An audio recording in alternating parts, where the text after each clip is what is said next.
Good afternoon. It is Friday, June 18th, 2021. Still very warm in sunny southern Arizona with temperatures over 110 degrees every day this week. We always like the stories with good endings, where the hero wins, the romantic love successful, and everybody lives happily ever after. Faith in God makes a very real difference in the success potential of our lives.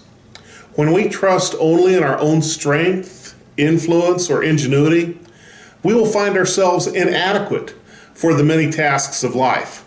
Our strength fails, especially as we age, and there's always someone else who is stronger. Our influence on others can be as fickle as the wind.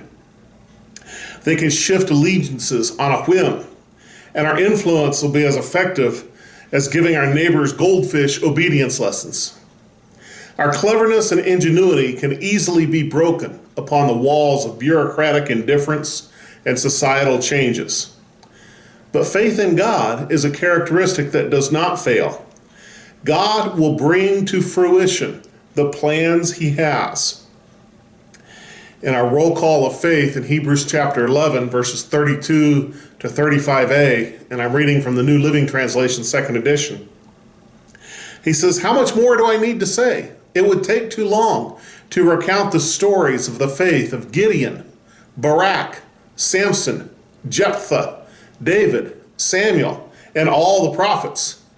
By faith, these people overthrew kingdoms, ruled with justice, and received what God had promised them. They shut the mouths of lions. They quenched the flames of fire and escaped death by the edge of the sword. Their weakness was turned to strength. They became strong in battle and put whole armies to flight. Women received their loved ones back again from death." Wow. God took Gideon from a scared farm boy to a mighty conqueror and judge leading Israel. God took Barak and used him as a compatriot warrior to Deborah and routed the much more powerful army of Sisera, a Canaanite army leader. God used Samson with his supernatural strength to rescue the Israelites from the Philistines, in spite of Samson's character flaws. Samson was a man of great strength and courage, but he also endured a great failing. His arrogance and pride allowed him to be captured, blinded, and imprisoned. He ended his own life in a suicide attack on the Philistines, conquering more in his death than he had in his life. Jephthah was kicked out of his father's home by his half-brothers because he was the son of a prostitute. Yet God used him to be a great military leader who saved the Israelites from the Ammonites. David was the mighty shepherd and songwriter who became a mighty warrior and king of the United Kingdom. He killed the giant Goliath along the way.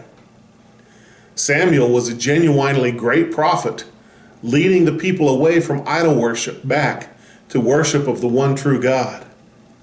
The author of Hebrews then lists many of their wonderful accomplishments.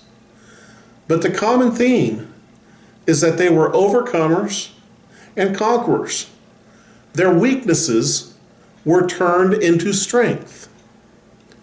Now there's a good prayer request for you. Please, God, turn my weaknesses into strengths for your glory.